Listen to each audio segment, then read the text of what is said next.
Hey everybody, welcome to Goshen Prepping. Today we got to talk about power because up until just a little bit, our power's been out all day. Up here in the middle of Michigan, we often lose power, sometimes for days and sometimes even for weeks. And so this morning, besides going live, by the way, if you haven't gone to our Goshen News and Geopolitics channel, it's interesting. I was actually on there filming and the power came back on while I was filming. We're talking about 3 in the afternoon, and it's been out since this morning. But there's a good thing about that as far as losing power, because we are heading into a time in which we are going to have power shortages across the country, blackouts, etc., and not to mention rationing for power. Even if we go to, especially if we go into World War III scenario, we are not going to have enough power as manufacturing plants in the U.S. are going to pick up speed and have the priority. So you and me, as far as preppers, we have to be ready for this. And that's what today's video is devoted to, by the way. So stay through it. There's some certainly things in here you want to listen to, and not to mention take action on, because a time is going to come in which, well, power may be going out in your place as well. All right, first off, when I talk about power outages, there really are 3 levels, and they get more and more catastrophic as the time goes on as far as which levels go. So level 1 is like your simple, like it could have been like today. In fact, that's how I handled it. Your power just goes out for a few hours. Around here in Michigan, maybe 2 or 3 hours is kind of like the norm, I guess, as far as the average, how often the power goes out. But if the power goes out for a few hours, there's not a lot of actions, as you probably know, that needs to be taken specifically. You just kind of deal with it. Your fridge and freezer will keep going. Things may get a little bit warmer in your fridge. Your chest freezer will keep frozen for a few hours. No big deal. I know, like in your mind, you're probably thinking maybe I need to actually go to level 2 and possibly plug in a generator. But if you're like me, I usually just kind of deal with it for a few hours, especially when the power company says, by the way, it's only going to be out for 2 hours, but it was still out for like 6 or 8. Come on, power company. What are you doing? But overall, when we look at level 1, it's just an inconvenience. The power goes out for a little bit, and you just kind of deal with it. For us in our house, we have numerous solar generators. I can break them down into there's 5 of them, by the way. I can break them down into 2 categories. We have the smaller solar generators.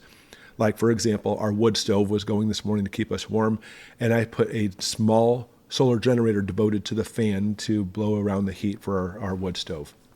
And I know you can get like one of those little models that sits on top of the wood stove that's powered by the wood stove, but our house is too big. It's a huge open area for those little fans to go. So we have one solar generator devoted to that. My eldest daughter was working on some work, so she borrowed another solar generator.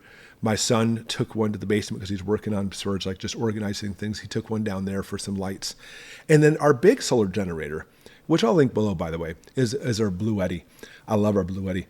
The 200 Max, the 200 AC Max. I took this, and all morning I powered my computer system with it. And we even took a break powering the computer, carried it over, and first hooked up our water kettle.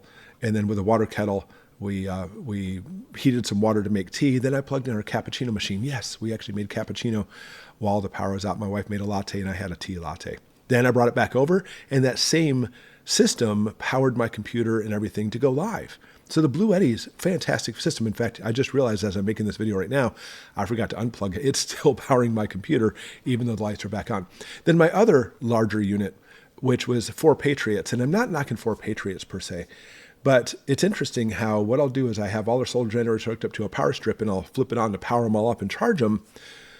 I turned it off. I haven't charged them up in probably a good month or 2. My BLUETTI is still going strong after hours of even making cappuccinos and the computer's going, but the 4 Patriots one was dead as a doornail. Now, obviously, I need to be more proactive on my part to make sure it stays charged up. Then the third smaller one I actually used for my server. I actually unplugged my server computer, as far as sharing files, but it is hooked up to our internet, so that way we had internet to go live. So, long story short, we have some solar generators to keep things going when the power goes out. If I don't want to go outside in the snow, and that's what we had today, with some snow and some high winds, which obviously knocked down a tree somewhere, knocked out our power. And you may want to consider in these cases having some kind of small solar generator, just at least to have a light, to have a fan going, to keep your phone charged up. And all those little things with the smaller solar generators works great for that.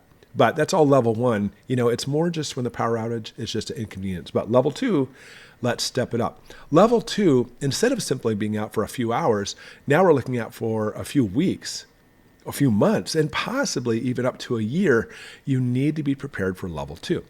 Now, I will tell you, a lot of the same stuff we just used could be used for level 2. Like, for example, my BLUETTI can be used. It can actually charge at the same time it puts out power. For example, if that's all I had was my BLUETTI, I'm not looking at making lattes and cappuccinos with it, but it could be used with a solar panel to keep my deep chest freezer going for a year.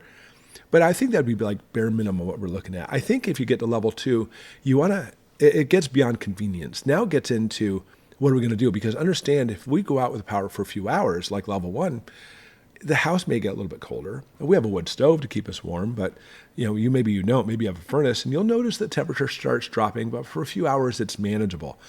Level 2, however, no, we're in a whole different situation now. The fridge and freezer obviously will completely be gone. For a fridge, we're talking about we'll keep things cold for a few hours.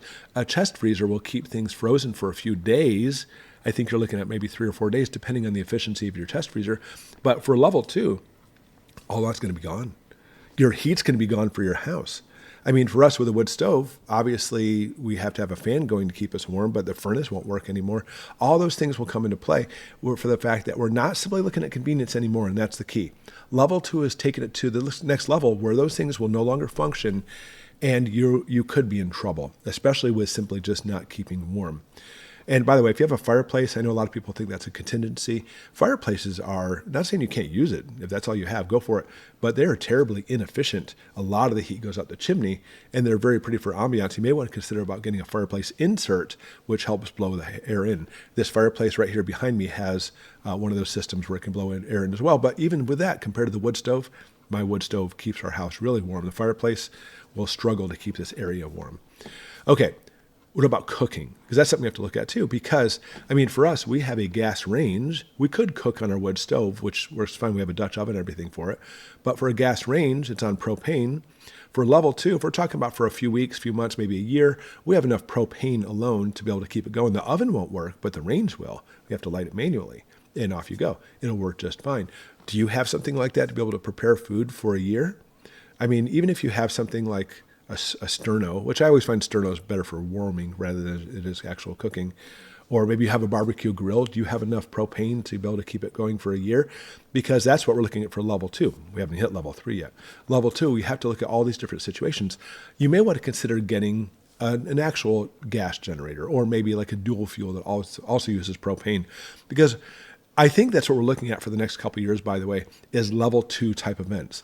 Because level 2, we are going to be seeing blackouts this winter, that the power companies say, but things are not going to get easier. It's going to get far worse. And therefore, you want to make sure you have enough power, even like next year or the year after, because now we're looking at possibly being out of power for a couple of weeks. This happens all the time in third world countries, and that seems to be the direction we're heading. And of course, if it doesn't happen, we want to be prepared. Now, you could get like a whole house generator. Oh, I'm smiling. I would love one of these guys. I have a whole house generator, but it's not one of those really cool automatic ones, like the Generacs, by the way, which, work really well. My whole house generator is a generator that's portable, but it has enough power to put out for the whole house. And I've hooked up a plug for it so I can plug in my generator into it to provide power for the house. And I considered starting it this morning, but the thing is, the power company said we'd be out of power for 2 hours.